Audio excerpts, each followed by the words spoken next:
Саламатсызбы, эфирда интервью тапшыруы студиялы Гүлсемә Иштанова. Программабыздың қонағы Башкортостандың халық сәсәне филология фәндәре докторы Розалия Султанкареева. Розалия фәндәрен халамагыз. Шулай итеп, өстәлдә бер түгел ике китап күрәбез. Уның беренче томы буенча без һеҙҙең һөйләшкәйнек. Икенче томы ниһәят ҡулығыҙға алдығыҙ. Ниндәй темаға арналған? Рәхмәт туғаным. Ысынлап та бик шатлык кисерәм. Шатлыклы мәлдәр кисерәм. Һәрбер галим шулай инде ул, һәрбер язучы шулай кулына үҙенең китабын алды, һәм ул зур бәхет. Икенче томы ошо хеҙмәттең башкирский фольклор, семантика, функции, традиции дигән китаптың икенче томы. Безнең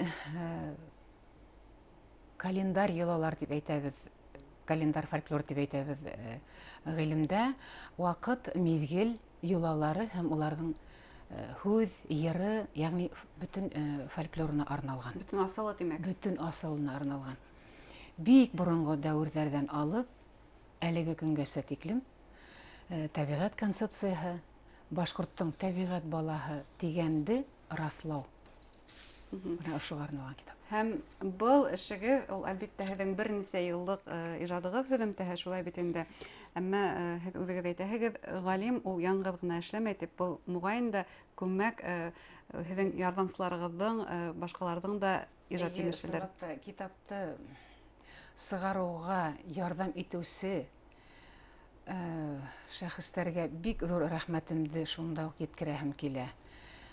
Рус география йәмғиәтенең рәйесе Салауат Сағитовҡа, Янғантау шифанаһының директоры Альфред Аҡбашевҡа һәм әлбиттә үҙебеҙҙең Башҡортостан Фәндәр академияһының президенты Әлфис Суфиян улы Ғаязовҡа.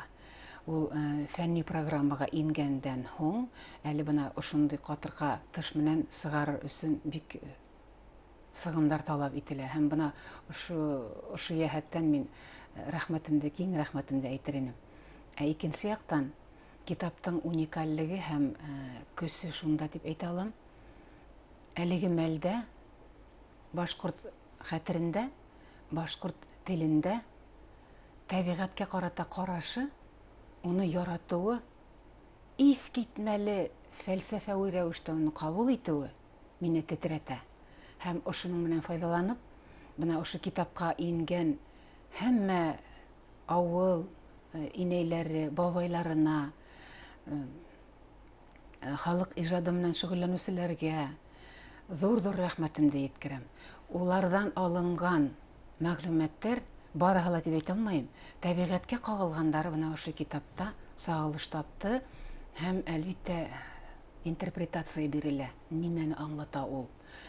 Беҙ өйрәнгәнбеҙ бит инде ябай ғына. Бына кәкүксәйе үткәрәбеҙ ҙә шул байрам була. Йәки һабантуй байрамы үтәлә, йола итеп үткәрелә. Демәк, бында һәр береһенә аңлатма бирелә. Әлбиттә.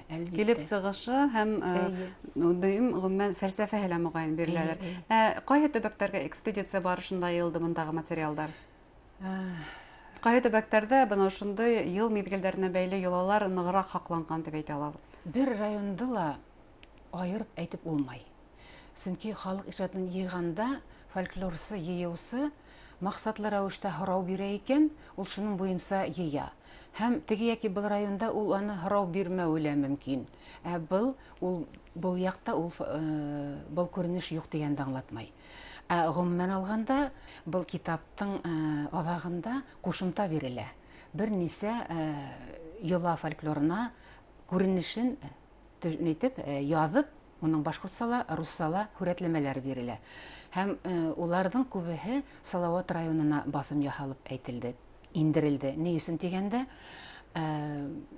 беҙҙең Янғантау шифаханаһы ғына түгел, уның территорияһына түгел, ғөмүмән Салауат районы геопаркка әйләнде бит инде. Һәм унда беҙ үҙебеҙҙең фольклорсылар, Тарихтал әҙәбиәт институтынан фольклорсылар ошо районға 2 тапҡыр экспедиция эшләнек. Һәм ошо ваҡытта йыйылған материалдар айырыуса күберәк баҫым бында сағылыш тапты Салауат районына. Бына шуныһы ла бар. Һеҙ һәр йолага айрым аңлатма, уның фәлсәфәһе бирелде дигәйнегеҙ. Бына беҙҙең календарь йолаларҙа ғөмүмән ошо йолалар ниндәй фәлсәфәгә ҡоролған ул? Эйе. Бына баштан уҡ әйттем бит инде, башкир дитя природы тип әйткәндәр. Рыбаков та, Даль да, Лепехин да, ғәләмәт хайран ҡалғандар башҡорттарҙың үҙҙәре тәбиғи булыуҙарына һәм тәбиғәтте, ер-һыуҙы әсәләй һаҡлай белеүҙәренә, уға мөнәсәбәтен һаҡлағандар. Һәм ошо турала яҙып үтәләр. Тәбиғәт балаһы булыу тигән әйбер, урман, ер, һыу, һауаны тере итеп ҡабул итеү. Һыу эйәһе, урман эйәһе, ут эйәһе, ялан эйәһе, дала эйәһе. Һәм ошо эйәләр менән һөйләшеү, ошо эйәләргә баш эйеү һәм уларға үҙенең инергә хоҡуғын белдереү, бына ошо фәлсәфә ята. Яғни, беҙ тәбиғәт менән әлеге мәлдә һөйләшмәйбеҙ ҙә, сәләм дә бирмәйбеҙ, утҡа ла, һыуға ла, урманға ла. Беҙ бары тик ҡулланыусы ғына. Тик ҡулланыусы ғына. Ул ваҡытта, ул бер ҡасан да ҡулланыусы булмаған. Ул иң тәүҙә башҡорт тәбиғәтте әсә итеп ҡабул иткән. Тәбиғәткәй анаң булған саҡта бер батырға меңде тыуҙырыр. Еркәйеңә дошман тулды ниһә, урал анаң донъя туҙҙырыр. Тәбиғәткәй анаң булған саҡта ти. Бына ошо ғәләмәт фәлсәфәне мин асырға тырыштым. Ҡыҙғанса ҡаршы ниндәйҙер күп осраҡтарҙа бына ошо тәбиғәткә булған башҡорттоң мөнәсәбәтен мәжүсилек, ҡырағайлык һәм башҡа ҡараштар менән ҡаплайҙар ҙа буға иғтибарҙы самалы ғына ҡалдыралар. Баҡ тиһәң, башҡорт бит ислам дине менән генә башҡорт булып формалашмаған. Ул ана шул тәбиғәтте ана итеп тойоп, ул бына ошо тәбиғәттә формалашҡан башҡорт булып, уның ҡоло булып, ул храм итеп уны, ул храм тип әйтәм, һарай итеп ингән ул. Һәм уны бер ҡасанда ҡояш апай сыҡ-сыҡ майлы бутҡа бирермен, йәки ай күрҙем аман менән, ҡуйыным тулы иман менән, күңелем тулы нур менән, баласағаларым менән тип аяға ҡарап теләк әйтә икән, ул айға йәки ҡояшҡа, һыуға сәждә батып, башын бәреп табыныу түгел бит. Ул Аллаһ Тәғәлә булған ошо бөйөк саҙаҡаларҙы, планетар саҙаҡаларҙы ҡабул итеү тигән һүҙ. Һәм бына ошо әйберҙе бутамаһындар ине тип әйтәмен. Бик боронғо һәм шул уҡ ваҡытта бик борондан килеп, ҡырағайлыҡ әллә ҡайҙа аҫта ҡалып, ислам дине менән, ислам ҡанундары менән коррекция үткән бөгөнгө тәбиғәт фольклоры. Ул беҙҙең боронғо фәлсәфәбеҙ, тимәк, ул беҙҙең башҡорттоң бына ошо милли тотороҡлоғон һөйләй. Милли үҙаңының, асылының тотороҡлоғон һөйләй. Яғни мин бына аҙаҡҡы һүҙендә әйтәм, милли код ул башҡорттоң. Тәбиғәтте яратыу, һаҡлау. Һәм артабанда ошо тәбиғәт менән йәшәй белһә генә, ул үҙен камил һәм тарихи репутацияһы юғары милләт итеп раҫлаясаҡ. Шулай ҙа ислам дине бына был йолаларға ни тиклем йоғонто яһаны икән? Әлбиттә яһай. Әлбиттә йоғонто яһай. Мәҫәлән, кәкүк сәйен үткәргәндә бик боронғо замандарҙа кәкүк һәр ваҡыт хәүефле ҡош дип һаналған. Ул ҡысҡырҙы иһә, ул ултырған ағас төбөнә мотлаҡ рәүештә айран аҡ һалынған. Йәки ул ҡысҡырған мәлдә балаларҙы күкрәктән айырырға ярамаған. Йәки кәкүк һаҡауланды иһә, бер ҡасанда кәкүк байрамын үткәрмәгәндәр һәм уны ризалатыр өсөн йыйындар йыймағандар. Бына кәкүк ауылдан үтте иһә янғын сыға тигәндәр. Бына ошондай ҡабул итеү кәкүккә ҡарата һәм тәбиғәттең беренсе йәшеллегендә булған мәлдә кәкүк сәйе тигән байрамды булдыра. Һәм ошонда хатта элек бик борон аҡ ҡорбандар салынған. Уға тиклем хатта кеше ҡорбандары килтерелгән дәүер булған. Һәм ошоно раҫлаусы башҡорт халыҡ кәкүк бейеүҙәре. Улар бигерәк тә Әбйәлил һәм Ейән Сураяғында бик ныҡ һаҡланғандар. Бейей ҙә бейеүсе, туҡтай ҙа, ике яҡҡа ошолайтып ҡарай ҙа, кәк-күк ти ҙә, бына һиңә башым, бына һиңә аяғым, бына һиңә ҡулым, бына һиңә уң ҡулым. Ал ти ҙә, тағы ла дауам итә. Бына ошо формулаларҙы аңлар өсөн, кәкүк сәйенең ана шул һин әйтмешләй, бик борынгы исламга тиклем тамырдарын аңларга, шәйләргә кирәк. Хәзер инде әлбиттә улар югалды. Хәзерге мәлдә көксәе гомумән инәйдәр, апайдар, кызларның йыелып, сәй исүдәре, Фатиха укудары, Бында моңа хатта ислам диненең генә түгел, совет осырының да йогынтыһы бар дип әйтәләр бу йолаларга шулай.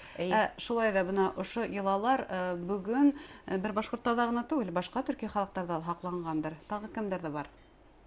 Дөресен әйткәндә, бына Казакъстанда өйрәнгәндә, Казакъстанда студентлар белән сорашканда һәм лекциялар алып барганда, карганы ризалату, карга әйтә каргар, һаван туй, минең туйга бар, карга туйга бармагандың күңеле булыр тартар, хамактарды әйтәм дә улар аптырап карап торалар. Нисек инде ул каргага шул тиклем байрам? Юк, казактарда юк.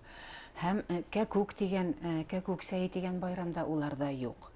Уларда тик ана шул күк үлән сыктыйһә, күк үләнгә басуды үткәрү йолалары бар. Димәк, һәр халыктың үзенең мизгел байрамнары булган.